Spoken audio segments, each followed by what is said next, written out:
All right, y'all. It's Friday, and I don't know about you all, but I am excited for this weekend. I don't know why, because it's just our normal weekend or whatever, but I am. I'm gonna go look at a mini split unit for this studio because right now I am literally sweating all my makeup off. And if I'm working out here in the afternoon, I am just a literal hot, sweaty mess. It's not fun, and I can feel the heat rising off of me.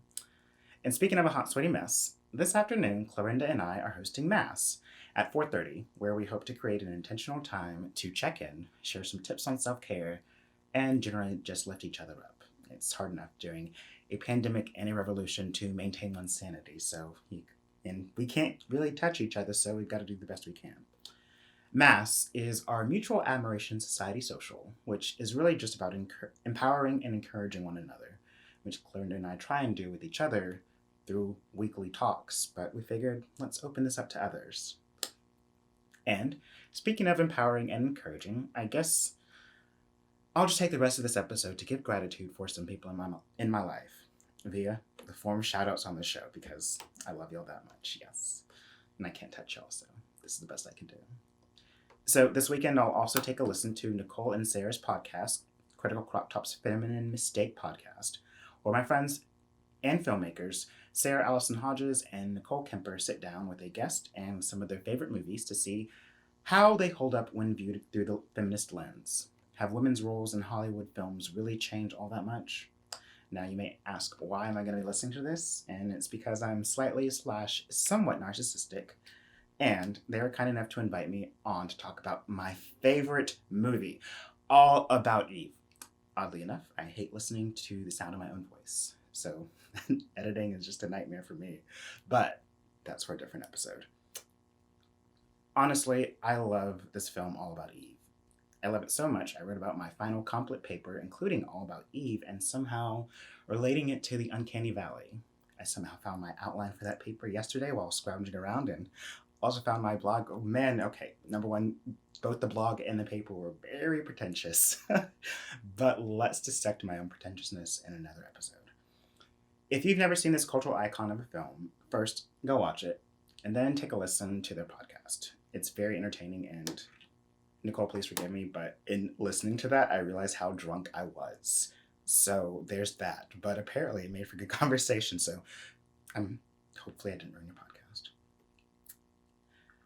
I love Critical Crop Top because they've given me so many opportunities as an actor, writer, and performer. Between their comedic web series, their podcasts, and their live sketch shows, they focus on giving a voice to women and underrepresented minorities. They have given me the chance to grow as an actor and also given me a safe space to figure out what does it mean to be a trans performer and explore that whole process from beginning with I'm questioning to I am woman, hear me roar, and starting my own talk show.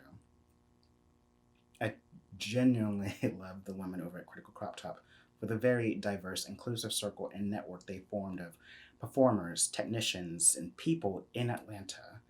It's a very amazing circle of just such supportive people, and they've all become my tribe, so to speak. Please, please, please follow them and tune into their work because they also have big things in store for later this year, and you're just going to have to follow to find out what they have planned and if they do include me or not. Hopefully they do. And another shout out to a new friend, Piervalentino and Pulp Magazine. Now, if you're not following either one of them, number one, Piervalentino is just a fantastical person, and they are the embodiment of love and kindness.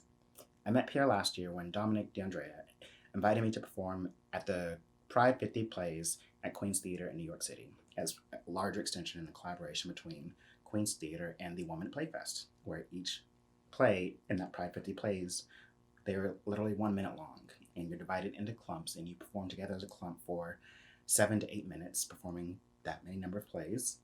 And Nico, Pierre's real-life identity, directed my clump. And they, along with other members of the group, made this space safe, affirming, and welcoming. And it was my first time performing in New York ever, really outside of Atlanta. And I felt so safe, affirmed, and welcome that I decided it was a fine time to just come all the way out of the trans closet and go on NPR and talk about getting to portray Marsha P. Johnson as a trans actor. But back to what we're actually talking about. A couple of weeks ago, Pierre collaborated with the fine folks over at Pulp Mag and took over their Instagram stories account. And they, Pierre, took the time to curate a selection of black and brown queer artists to highlight, and included yours truly in my capacity as the Duchess of Grantpark.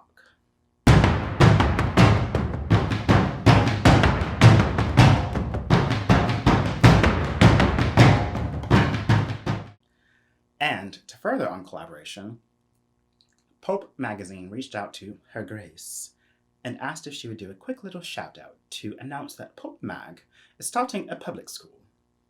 And to find out more, really, you should just go ahead and head on over to their IG and give them a gander, because there is some, let's just say on their IGTV, there is some very fine material because of a Piervalentino takeover. And not only that, but they are just producing great work that focuses on all folks, very inclusive, very gender inclusive, all of that jazz. Here's, in their words, what they're about. Pope is a multimedia sex, sexuality, and reproductive rights publication celebrating this human coil hurtling through time and space. If you have a body, love a body, or are apt to wonder just what is this body, you'll find a story here to get turned up, on, over, or out. Very sex positive, body positive, and in general just being a human positive.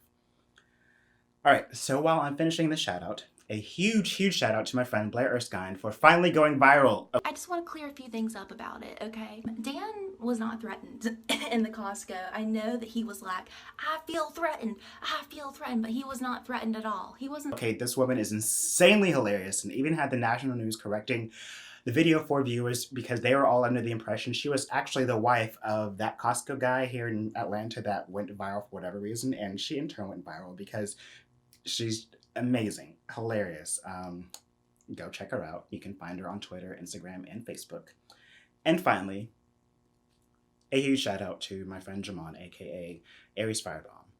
He has been a voice for change in his community up in Minnesota and speaking up for others because that's just what he does as a person, as a human. And in the entire time that I've known him for the past 10 years, he consistently is about speaking up and righting wrongs. When I think of how to be a better advocate, I think of him and all the work that he does. But I really wanted to just talk about a few things. I do a lot of advocacy. And he's getting undeserved pushback from the institutions and those supporting those institutions in his community, mainly as a voice of increasing representation and correcting past wrongs. All I want to say is please keep doing the hard work, Ariesfirebomb. The change you're affecting in your community will have a lasting impact. If you, as a viewer, have a moment, please check out his IG and donate so that he can keep up the great community support for Black and brown queer people in his community. All right, y'all, that's really all that I have for today because I need to get ready for this afternoon. Hopefully, you all will join us. And also, I need to go give my dogs a flea bath because the infestation is real, y'all. Going on month 2 here, but I swear to God I'm going to get this problem under control. Anyways, I love you all, and keep bearing lightness to being. Until next time, love you.